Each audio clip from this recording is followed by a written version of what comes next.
It's time for Savannah Lexicon. It is time for Savannah Lexicon this morning. And you're tuning into a good show, but you know the truth is every single Savannah Lexicon is a really good show. So you can't miss.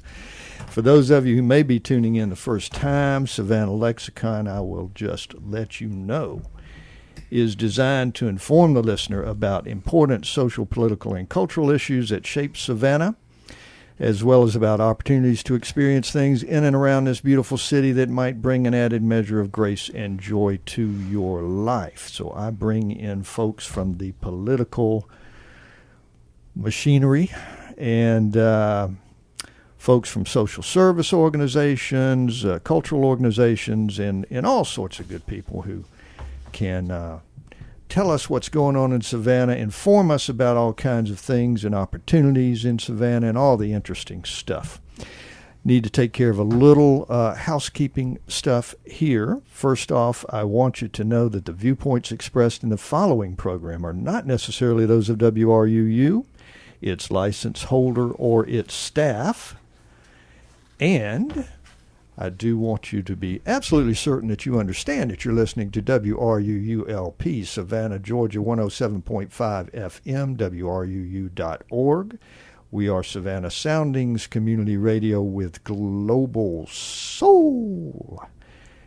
And I hope those of you who were listening to Savannah Rising enjoyed a special edition of Savannah Rising with some soul music and some funk and some good stuff. Going back Thursday and in the general run of things, I will be doing my usual Americana, which has some very good stuff of its own.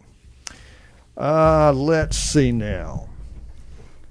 Anything else? I think we're good to go. Okay. All right. Simona, Jody, hello, good morning. Hi, good morning. Good morning. Glad to have y'all here this fine 1st of June day, 2017. Already June. How did that happen? I don't know. My goodness. Okay. So, Simona, you Yes. are involved in a couple of things that people might know about. You are the founder of, CASE, C-A-S-E, Consulting Services, which is a locally based, as you are, Yes. operation. We'll talk a little bit more about that. You're also president of C.A. Perry Realtors Incorporated. I am, right. Which a lot of people would know you from as well. And Jody, we'll get to you. You're here. You're ready to go. I'll let Simona introduce you here in a second. But let's just talk about in general this project, Ogeechee Riverkeeper. It's essentially an oral history project. Now, you, if I understand correctly, and do correct me if I'm wrong by any means, you're an ethnographic practitioner. Yes. Doctorate in Human Dimensions of Natural Resources, Yes. University of Massachusetts, Amherst. Yes. Okay. So that all fits in quite well with this whole idea of an oral history project and ethnographic activities. So tell us a little bit about this oral history project for Ogeechee Riverkeeper. Yeah, so since last year, I've been collaborating with the Riverkeeper on this community history project. The whole purpose is to collect oral histories of living folks, also photographic documentation, and conduct ethnographic fieldwork, which is basically going out and hanging out with folks like Jody here and going out on boats and understanding what the river means to the folks that live there. And we've been focusing on the landowners that live directly along the lower Ogeechee. So we've focused in Chatham, Bryan, Effingham, Bullock, and Scriven counties in 2016. That's what we started to do. And we are focusing on the lower river because we thought the best way to gauge how people who owned river corridor property were directly impacted by a fish kill that Right. it occurred from pollution at a textile mill, King America Finishing, Yep, now yep. Milliken, back in 2011. Right. We wanted to see how people saw the river as either recovering or not, 6 years on, 5 years on, and how the pollution event and its aftermath also fits within this 11,000 plus year human history of the Ogeechee River, Okay. what it means. Obviously, Ogeechee River. I mean, people think of the Savannah River. Well, some people anyway. Think Savannah River, of course, and River Street and Savannah River there. But Ogeechee River is a little south of downtown, and it's a major river. Oh yeah, it is. It's it's one of the most pristine, I would say, blackwater rivers on the Georgia coast.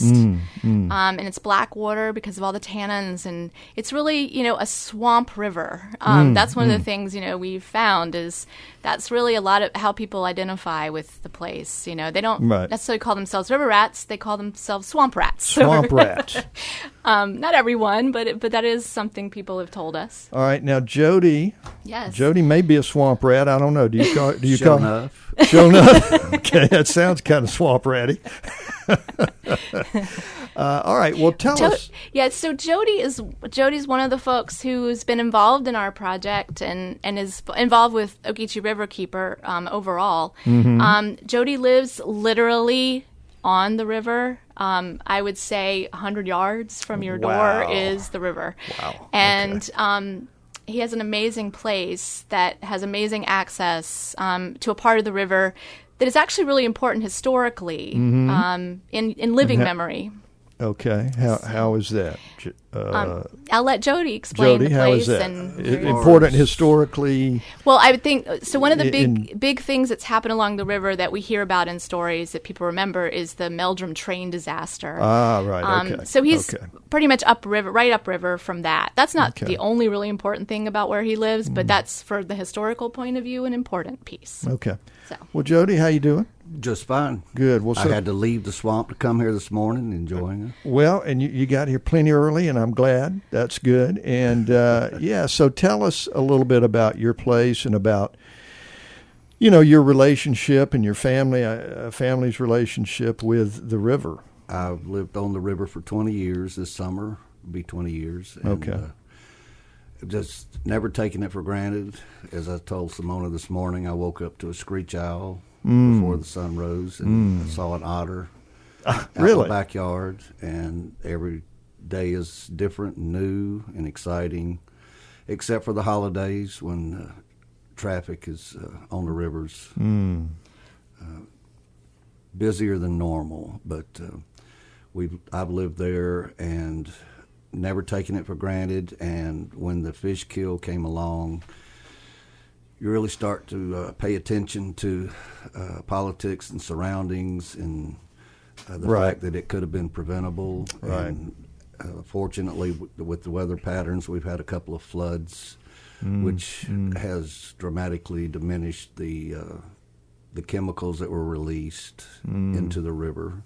And we have seen a bounce back or comeback of the species of fish that were affected, the small brim, panfish.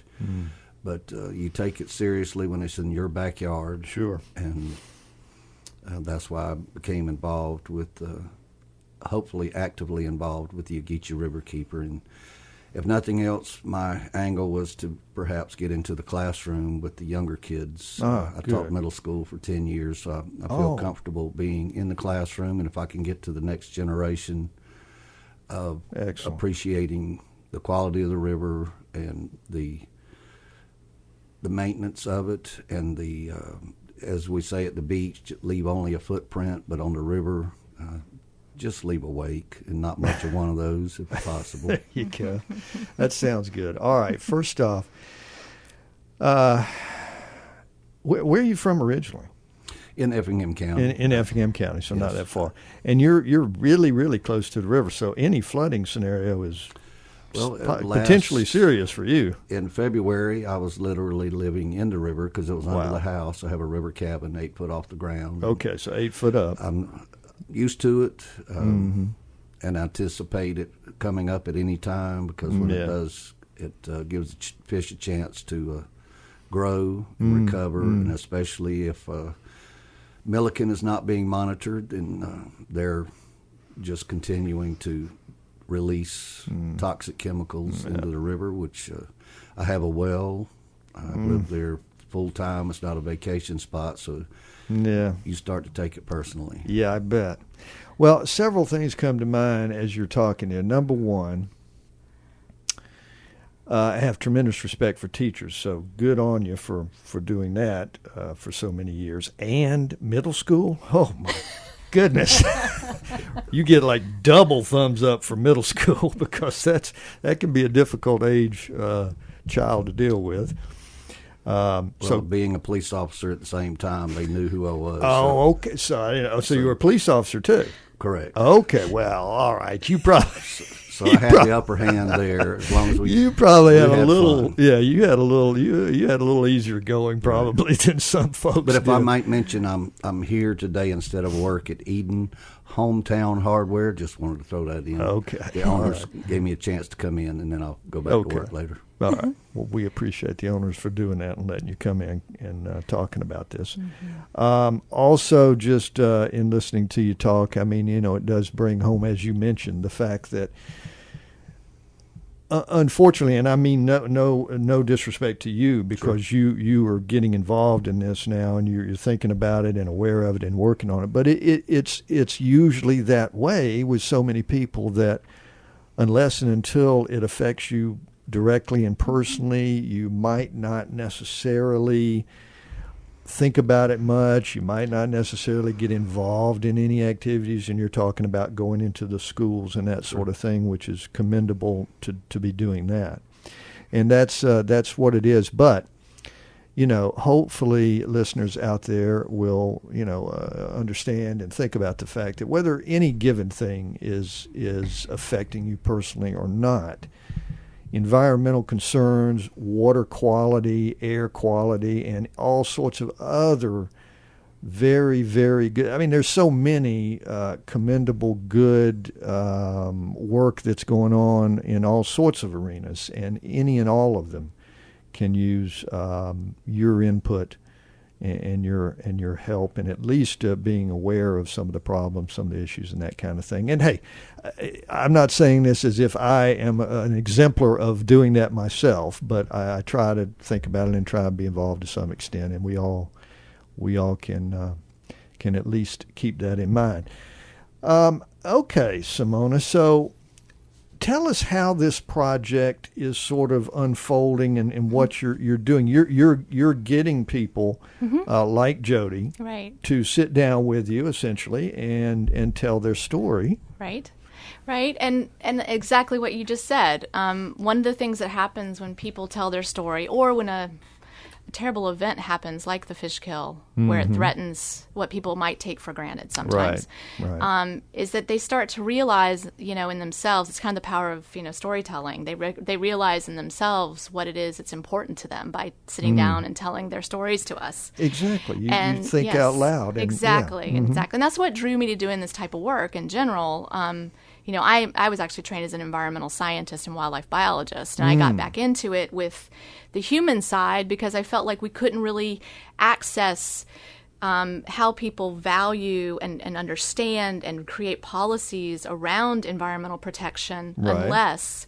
we started engaging people one-on-one. Yeah. And so this is really about that, and we've conducted over 20 interviews along the lower river to date, as well as thousands of photographs. And it's actually part of a continuation of a book by Jack Lee called The Ogeechee. Okay. Yeah, and it's called The Ogeechee, A River and Its People. And he did the book in the 1980s, and he went around the river and took images. I mean, he was a photographer, Jack Lee was, very prominent photographer here in Savannah, and took beautiful images of people that lived along the river and told their stories, from their point of view. And this, in a lot of ways, is a continuation of this book. Okay. We've actually gone and we found some of the folks that were photographed by him, and we're interviewing them again.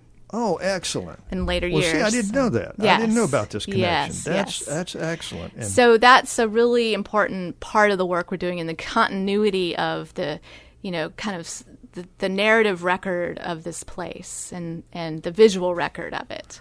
So, I did not realize that. I'm Yes. glad you told us that. I've Yes. seen this book, and it's quite a nice piece of work. Some excellent photos of just just folks, folks at the river. Exactly, folks at the river. And And it's something that, folks that live here in Savannah, I don't think realize how much the Ogeechee River played a huge role in the early history of Savannah. The first kind of outpost, the only southern outpost fort that was Savannah trustee owned was Fort Argyle along the Ogeechee River in the 1740s and 1730s. Okay. So, wow. yeah. Okay. Excellent. Now, let me just jump in and ask you this at this point. Are you continuing to seek people to speak with? We Okay, so definitely so are. there's a call out there Oh, still yes. for people, and it obviously needs to be people who, again, have this sort of intimate connection Right. Well, with the river. How would you put it? Well, I don't. I'm not that selective. I mean, I Okay. don't think we are that selective. All right. We really are interested in anyone's understanding how anyone values the river and what it Okay. means to them. Ogeechee Riverkeeper, one of the missions is to really be a voice for the river. Right. But the Ogeechee Riverkeeper cannot do that without the voices of the river. Sure. And there's lots of different ways that people value this place. And Okay. I'm really interested in what sense of place means to people. So, some people, it might mean a place to do things that they shouldn't be doing, like illegal activity. I'm just as interested in understanding that. A few things come to mind. Yes, what are they? And no, I'm not going to get explicit here, but a few things come to mind. But and you want to hear those stories too. And obviously, Yes. this would be a friendly, Of course. So, it's really important arrangements to the like that. history. So, Yeah, sure, moonshining has a long history along the river, and sure. because the swamps were easy places to hide stills. Sure, absolutely. Who'd want to and- go back up in the swamps trying to, catch somebody? Yeah. Right. Yeah. So there's a lot of that type of storytelling that goes on, and that was actually how people made a living in some places. Oh, sure. Absolutely. So yeah. Jody, did you get into any police work on the moonshine no, stuff? No, that's too much family involved there. See. I have to be selective. Yes. Enforcement. Okay. That's good. Now, let's say there's a listener out there who is love to talk with you. What would they do? The best way to contact me is to call my office phone and leave a message for me. Okay.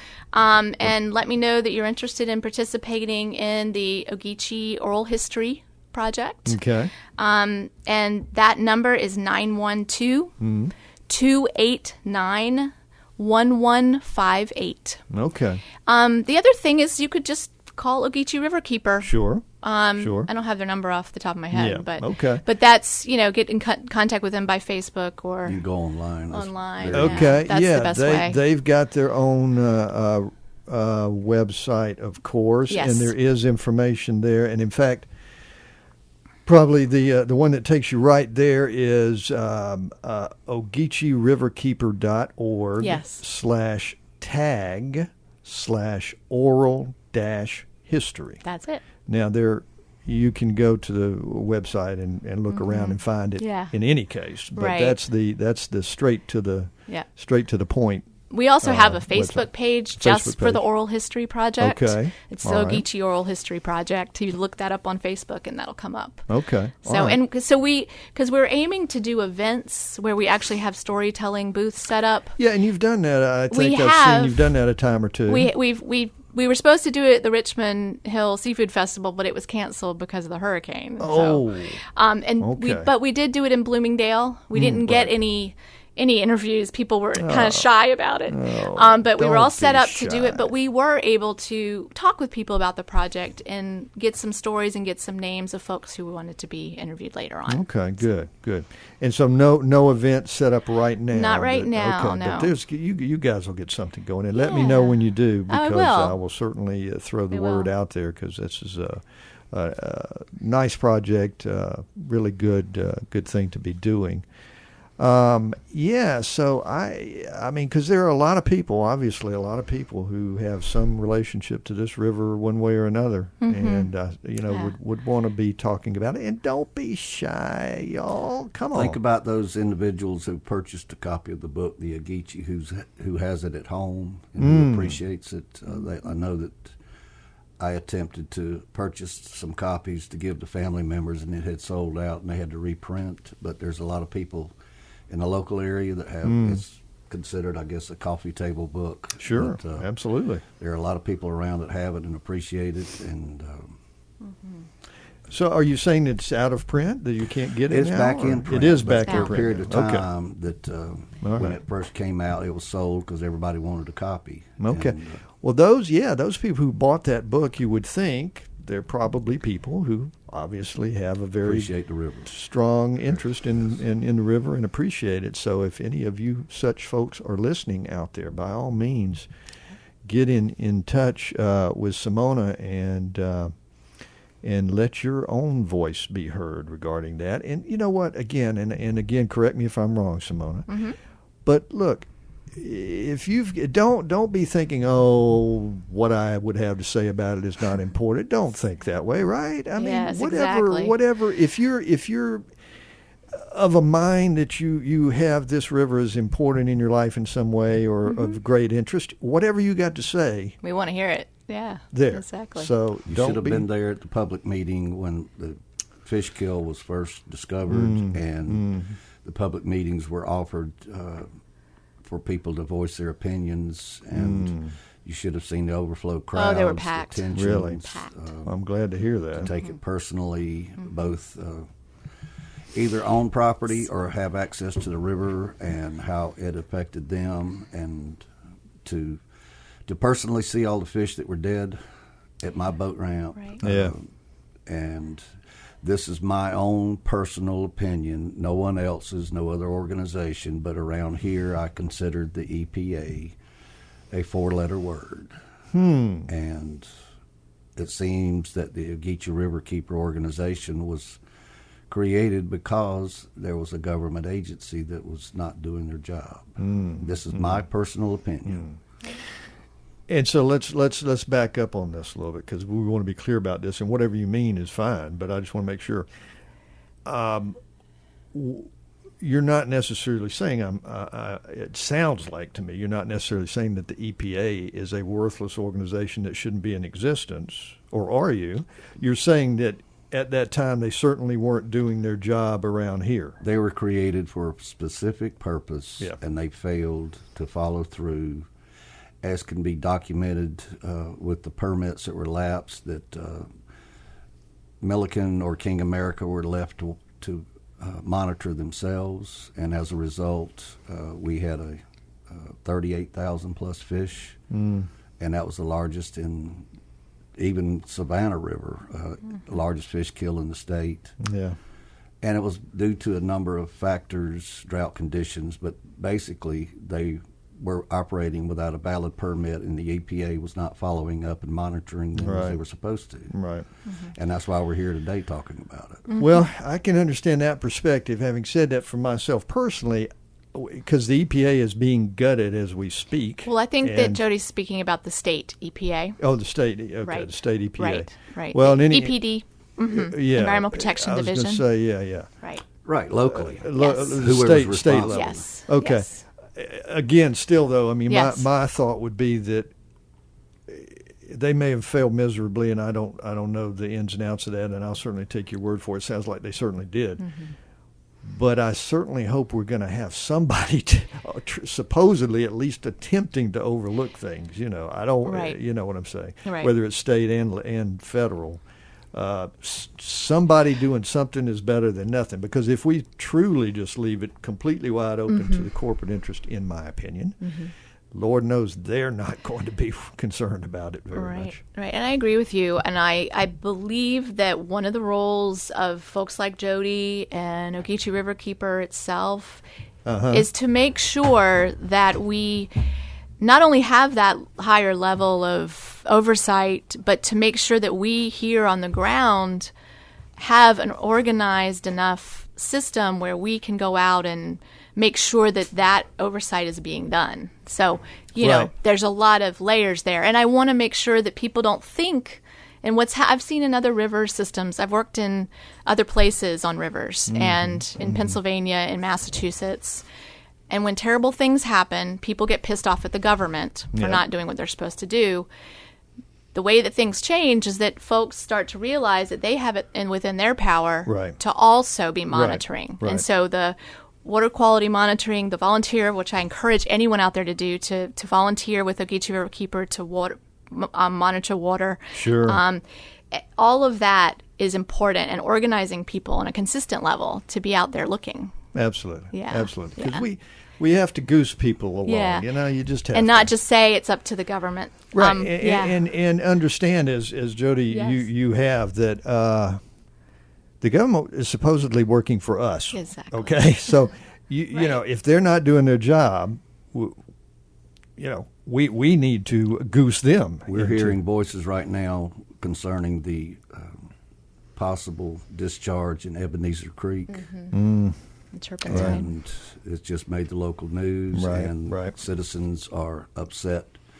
And if we're not speaking up, then it's just business as usual. Exactly. And that's a cheaper way of discharging or disposing of the end product of whatever their business is, instead of figuring in treating the water's discharge properly so that when it's released back into the water, you should be able to drink it. And should be able to. You're right. And that's where business takes over, and citizens have to speak up. Absolutely, because it almost always, in the business concerns, it's about the bottom line, baby. That's what they're concerned with. And one of the things that we've observed in this project and doing all these interviews and going to different places along the lower river is that the Ogeechee is really seen as a private place, as opposed to Savannah River, which is more of a public, which has a double edge to it, because people want it private, so they don't want to share it with others necessarily, but unless people respect it. But that means that it's maybe a little more difficult to get in there and organize people to be outspoken about what's going on the river. Right. Okay, I see what you mean. You know what I mean? So, so it's, you know, that's why this kind of project is so important, because we're going, you know, meeting with people where they live, one-on-one, where they fish, where they swim, to understand how actually the river is important to them, and how it might be important to their neighbor too, but they don't realize it because they didn't talk to them. Right. Because this is their little piece. Yes, this is their little. Yeah, I see what you mean. All right, we are just about at the halfway point in the show, and so we need to take a very brief pause, but not for long. And before we even do that, I want to tell you that, speaking of businesses, as a business, if you enjoy our programming on WRUULP, please support the station with a donation. Let your customers, neighbors, and friends know that you share your vision of building a thriving community based on diverse, vibrant radio programming. As a business partner, our listeners will know you support Savannah's only broad-based community radio station. Become a tower sponsor or underwriter. To check out the levels of corporate sponsorship and to donate, go to www.wruu.org/business. Again, to check out the levels of corporate sponsorship and to donate, go to www.wruu.org/business. Thank you for listening to and supporting WRUU. And thank you for listening and supporting Savannah Lexicon and listening to the show. Now, we're going to break away for just a minute. We won't be gone long. Don't go anywhere. We're going to be right back.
portion of WRUU-LP Savannah Soundings programming is made possible by a grant from Sentient Bean, offering fair trade coffee, vegan and vegetarian food, and breakfast all day. Located at 13 East Park Avenue, across the street from the tennis courts at Forsyth Park. Our menu and special events listings can be found at sentientbean.com. And just like that, we're back. See, I told you that wouldn't be long. You had a nice little musical interlude there. So we are back. And if you are just joining us, our guests today are Simona Perry and Jody Slater. And Simona is doing an oral history project for the Ogeechee Riverkeeper. Jody is one of the people who she is speaking with about the river, and a very concerned citizen who lives right on the river and has been for decades, and has some family ties as well to the river. I think you were saying, Jody, that on the front of the Ogeechee Riverkeeper book, The Ogeechee, A River and Its People. By Jack Lee. Okay. By Jack Lee. He took a number of photographs down at Bessie's fish camp, and for those who have a copy, they know where I'm talking about, or lived along 204, close to Fort Argyle. Yeah, is a fish camp, and so it's your uncle who is on the cover. Fortunate that photo made the front cover, and from there, every member of the Slater family has got at least one copy and bragging about it. I bet. Trying to keep one copy from being sunburned or faded from sitting out on the coffee table. But it's an impressive book. We took it for granted until it was highlighted by or illustrated and by Mr. Lee. And in fact, when I was fortunate to contact Mr. Lee to let him know that my uncle had passed away, and then had learned later that Mr. Lee had passed away, just to to thank him for highlighting and making the Ogeechee special. Good. In the form of photos and stories and things that we've grown up with since the 50s, 40s, beyond fishing before you had a boat and motor. That was no air conditioning back then. You cooled off in the summer by going to the river, which is the reason for the train disaster. Was there was so many of a small community of Meldrum were down there enjoying the river and with fellowship and cooking out, and that's why it took so many lives out of one church, was just because we're all together. And small rural community. When was that about? 1959. Okay. In the summer. All right. And Simona, you, I hope, will grace us with some of the words and maybe some of the quotes. Well, I have some, there's some really general ones because, there's specific stories, of course, but that would take a long time to tell those stories about shad fishing when shad was huge along the lower river. Because remember, we're focusing on the lower river. But there's ways that people describe the river to us along this project. Yeah. Poor man's country club is something I hear. Okay. All right. Also, a miracle river. People have called it that. And I already mentioned that people seem to identify more as swamp rats in a lot of ways. Right, not river rats, but swamp rats. Okay. And also that they also see the river as really being, if they protect the Ogeechee, they're also protecting the Georgia coast. Yeah. And that's a really important point. Yeah, absolutely. There's an enormous salt marsh estuary at the mouth and bottom of the Ogeechee River. And so for people to make that connection is really key. And people already make it. They might not say it all the time unless they're asked. Right. But once we start getting people thinking about this, they do say it. Another thing that comes up a lot, and I think this gets to the connectivity of people, is how, even though it's a private place, people want to share it with others, but they want it to be respected, and they want it to be treated with dignity. And they expect the same thing of other humans along the river. So one of the things that came out of one of the interviews we did with a notorious swamp rat, he said, one thing about the river, it's a natural bond We don't lie to each other, we help each other, and damn sure don't steal. Nobody on the river likes a thief. If you're ever branded a thief, you're not welcome on the river. You have no friends on the river. Word spreads fast. Got that right. I agree with that. And then another person who spends a lot of time out in the swamp and in the river, is retired. He talked a lot to us about life and death in the swamp. Okay. And he's also a Vietnam vet, and he was in swamps in Vietnam, and so he has a lot of that connection as well.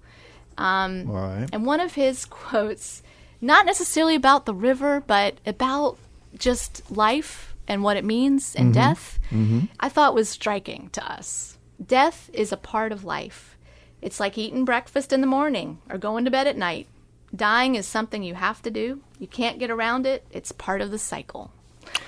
And so one of the things that comes out of these interviews is not just about the river. Yeah. It's about like how people connect to life, connect to processes in nature. And that was because we were talking about natural processes. Yeah. That's good. Yeah, and I love to hear things like that. I mean, just kind of common sense, looking life in the face. Exactly. Fully. And Right. I'll say, in my experience, and honestly, I'm not. I grew up in Atlanta. I'm not a country boy. I try to act like I am sometimes, but not often. Sometimes with quite humorous results. But at any rate. But I do think that there tends to be a little bit more of that sensibility you were just talking about with folks who are at home in the Right. woods, shall we say, whether they grew up in a really rural environment or not. But somebody who's there and seeing the cycle of life and really on a constant and regular basis. Right. Yeah. And I think that it's something that we're losing. Yeah, I think so. Absolutely. As a country, as a society. I mean, we're still a very rural state in Georgia. Yeah. But more people live in the cities, and more children, like Jody's saying with kids, they just don't get outside. I know it's so- now, at least I'm old enough where I did do that. I was in the suburbs, but Right. I was getting out there and outside. Exactly. I wasn't playing video games or whatever you call them these days all the time, as so many young people seem to do these days, Exactly. to their detriment, I might add, in my personal opinion. Yes, being a PE teacher, you can see that the kids are getting lazier and your or PE else yeah. not as physically active. Sure. And as we grew up, we played, Yeah. and Man, you that's- couldn't get enough. Absolutely. And now they have other options. So for them to be able to get out on the water and learn how to fish, learn how to be outdoors and appreciate it and respect the waterways. In spite of the story that I would give the kids when I was also McGruff was, what your parents do is necessarily the right thing. Do your parents go down the road and not wear their seatbelts? Do your parents smoke cigarettes? Well, that's considered a drug. We're not talking about them. We're talking about you learning the right way. So being physically active, being outdoors, specifically here in the country, appreciate fishing, respect the water, respect each other, learn how to run a boat, appreciate the fish, the species, and just get outside and enjoy it. And in spite of what you might have learned, there's a good way to enjoy the outdoors and enjoy each other's company. And that's why I'm here just to speak up, because I'm looking out my kitchen window every morning and I can see. You can't tell what the good people are doing, but you can tell the results of those who don't respect the river. Absolutely. And I spend time in my boat just cleaning up after people. Well, good for you, and it's a shame that that's even necessary, of course. I mean, man, come on. You can't. You don't be trashing. Don't be trashing any place, but certainly not out on a beautiful river, out in a natural area like that. I mean, it sticks out like a sore thumb in that kind of environment, and of course creates hazards for animal life, and perhaps even humans as well. So, I mean, don't be doing that. My God, nobody should be cleaning up behind anybody. Clean up Anybody your that's own listening mess. right now, imagine, look out your kitchen window and what do you see? In the last month, I've seen an alligator, an otter, an eagle, a hawk, pileated woodpecker, a swallowtail kite, a family of ducks, Man. too many beaver. I've got a moccasin that's lived in the vicinity for the last 5 or 6 Okay. years. Step carefully. Well, he stays on his side of the yard, and I You stay stay on on mine. yours. Okay. But Sounds that's like what a I get to wise way to go. see every morning, and the possibility of a bobcat. Bear have been spotted within the 50, 60 miles in the vicinity. Wow. And the opportunity to perhaps, Georgia Outdoor News magazine had posted an article where the state of Florida had tagged and released a panther in Oh, yeah? west of Jacksonville, and it was next spotted west of Augusta. Wow. Okay. So Cool. Yeah. The cool thing about rivers, I guess why I'm so interested in them, is even the ones like the Ogeechee that still have a pretty large forest canopy and swamplands and undeveloped, and that's important. You know, it's important to keep that in some places. Yes. They are really the highways for wildlife among urban areas because that is the original native corridors. So it's really exciting to see that, and it's the balance of humans living with it is important as well. in August and September, I can sit on my screen porch and watch a Braves game and watch a 5-foot sturgeon breach the water. Wow. Yep. Nice. Yep. Nice. So. Is there a really cheap rental unit out that way? If I had $1 for every time somebody asked me, is there any land for sale? Is there another boat ramp close by? Man. Hey, Sounds buddy. nice. Hey, buddy. Yeah. Since I do have a boat ramp, which is one of the few, but I have to be selective. Sure. All right. Well, listen, we will. I'm good. We're moving into the final section of the show, and I usually take some time to mouth off about a few things and talk about some activities that are going and all of that stuff. But let's just recap and get some additional information. And let me just go ahead and say that I appreciate so much what you're doing. I appreciate Ogeechee Riverkeeper. I appreciate guys like you, Jody, who are getting involved in this kind of stuff, and particularly, as you're involved with the school system and that kind of thing. It's really important these days. This is a project for the Ogeechee Riverkeeper organization, a wonderful conservation organization based here in Savannah. The Ogeechee Riverkeeper organization is. And just tell us again contact info and where folks can find out more about this and contact you and that sort of thing. Right. So you can contact me, Simona Perry, at 912-289-1158, and please leave a message and tell me you're interested in the Ogeechee Oral History Project.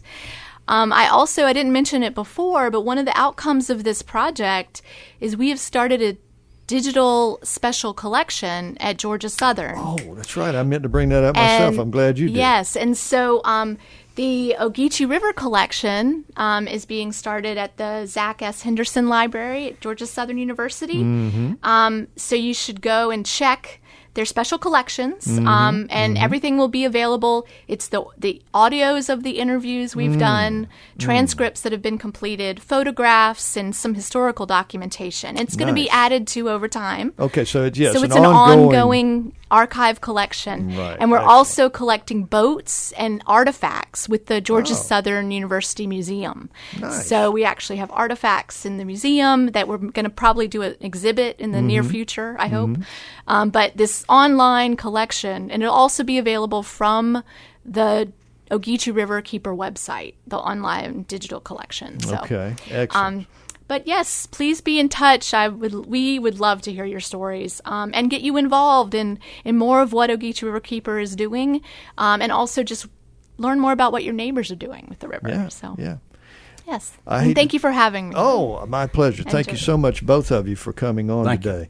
This is a very nice project, and I didn't even realize it was already. So you're saying it's already in the library, and it is Yes. an ongoing project. Yes, but, it is an ongoing project. But you already got. But we started this special collection and the digital archive. Actually, going out and collecting it is easy. The archiving it and doing all the data repository stuff on the back end and the audio editing is the time-consuming part. Yeah, so that's I ongoing. bet. Okay, well, thanks again for coming in, both of you. I Thank you, appreciate this. This is a wonderful project. All right, now, guys, listeners, hang on. And again, you guys are welcome to stay, but I'm going to take a break, and if you need to leave, that's fine. But listeners, don't go anywhere. Again, a brief break here, and I will be right back for the final segment of the show.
And I'm back. See, that wasn't long. That wasn't long at all. I appreciate you so much for listening to Savannah Lexicon here this fine first day of June. I'm still trying to get that wrapped into my mind. As I do many times at the end of the show here, I just want to let you guys know about and make sure you know about various things that are going on in this grand, fine city of ours. I also want to let you know that my guest on the next show is next Tuesday the 6th is Michael Plosky's from First City Network, and I believe the executive director Michael Wedenkamp, executive director Savannah Pride.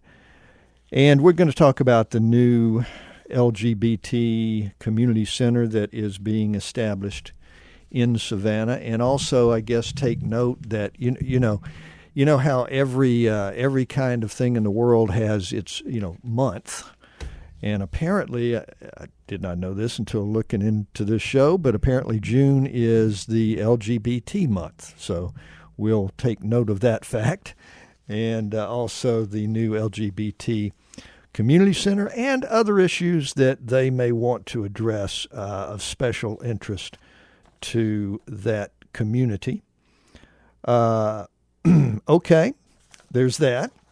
I also want to let you know that this evening, 7 p.m., Grayson Stadium, Savannah Bananas opening night. Oh, boy. So if you are a baseball fan, a Savannah Bananaite, then that's going on. Also, this is the first Friday of the month, will be the first Friday.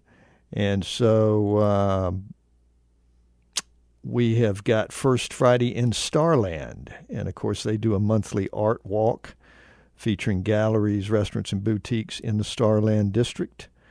That's free. And that's going to be tomorrow night, 6 to 9 p.m. Also, First Friday Fireworks. And that is the first Friday of every month on River Street, Rusacas Plaza. And that is at 9:30 p.m. tomorrow night. So a couple of freebies there for you. You could go to one and the other if you felt so inclined. Go to Starland first, and then the fireworks display on the River Street. A couple of other things coming up Saturday, a gardening session that might be of interest to you. It's at the Charles H. Morris Center on East Broad Street, free again. And that goes on the first Saturday of every month. So we have a lot of activities that go on the first Friday, the first Saturday, whatever the case may be. So we can celebrate the beginning of every month here in beautiful Savannah, Georgia. Also on Saturday is Historic Savannah Foundation Block Party. And that's going to be celebrating Gary Lumber's 90th anniversary. They're going to have demonstrations, workshops, and all of that sort of thing, 11 a.m. on Saturday. Historic Savannah Foundation Block Party at Gary Lumber's 123 West 44th. So all sorts of things going on. And Sunday, Remembering Ben, a memorial tribute concert at Wright Square, Bull and President Streets. Of course, Ben Tucker. There are going to be some live performances of his compositions, and that is free and open to the public. He, of course, the late, great jazz man, so associated with Savannah.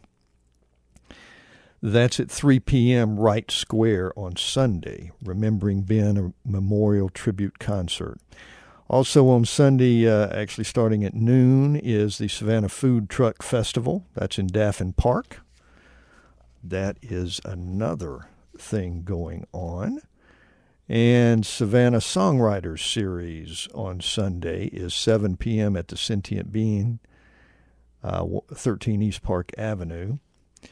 So lots of good stuff going on in Savannah before my next show even. So I'll tell you about other things after that. But even before we get to the next show, we're going to have some of that kind of good stuff going on.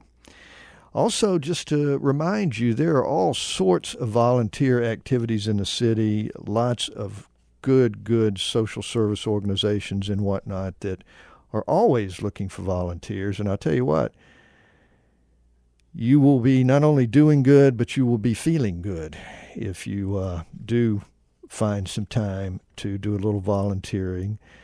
Ogeechee Riverkeeper is one who can obviously use some volunteers. They do some water monitoring with volunteers and a number of activities with volunteers. So that is one good organization that you could be involved with. But there's so many more. This city has got such a wealth of social service organizations and environmental organizations and just organizations devoted to helpful, good activities. Savannah Association for the Blind, volunteer activities. They use office work, and then during certain events at the Savannah Center for the Blind and Low Vision. Leslie Etherly is the person that you would get in touch with there, 912-236-4473. Meals on Wheels, excellent organization. And Senior Citizens Incorporated has looking for volunteer drivers in Chatham and Bryan counties to help deliver meals to homebound seniors. Unquestionably a very good way to spend one's time. Lily McCormick is at 912-236-0363. Excellent organization to be involved with. The Hospice Savannah Thrift Shop, that is actually going to open up. Let me see. Can I find it? Where is it? It's going to be soon. I think it's the 6th. I want to say it's the 6th. It is the 6th is when they're having their grand opening. And that's going to be at 331 U.S. Highway 80 East in Pooler's Fortune Plaza. It's a thrift shop that proceeds go for the not-for-profit Hospice Savannah, which is an excellent organization for end-of-life care, and for the caregivers as well. Excellent organization there. Their grand opening is June 6th, and I believe I don't know, I'm quite sure they can always use volunteer help, either for the grand opening of the thrift shop or just in general. So volunteers, Hospice Savannah, number is 912-629-1055. One more good way to be involved. Let me also mention, I guess, there are just so many. Well, the Humane Society, they work with volunteers a lot. Humane Society for Greater Savannah. They have their Pick of the Litter thrift store. Everybody's got a thrift store these days. And they have their own, and they use volunteers there, as well as in special events for the community. Don't have a phone number on that, but online you can apply as a volunteer, www.humanesocietysav, as in Savannah, SAV.org. So a lot of good things out there and ways to contribute to the community and do good work and make yourself feel very, very good in the process. Let me just also say that thank goodness at least the mayor and city council censored this fool, Tony Thomas, who I have never come across anybody quite like him. Trump comes close, actually, in my opinion. But this guy is such a cretin. I just don't even know what to talk about. At least they could censor him. Unfortunately, those in his district, I guess, are compelled to have him. And if he gets voted again next time, I'm going to have serious doubts about you folks in that district. I can't remember what district it is. 12th, maybe? I'm not sure what it is. But whatever it is, I don't know. The man has got serious problems. Now, before we completely close out here, I want to let you know that the viewpoints expressed in the preceding program were not necessarily those of WRUU, its license holder, or its staff. And we have got, following me up, are a couple of really good hours. We've got Background Briefing, which is a new syndicated show that comes on right following me. And then following that at 10 o'clock, Amy Goodman and Democracy Now! So a couple of really good hours that follow me, and I am so happy that that is the case. So hang on for that, and we have got that coming up in just a minute, and we will get that going for you. It's going to be good. This is WRUU-LP, Savannah, Georgia, 107.5 FM, WRUU.org. We are Savannah Soundings, community radio with global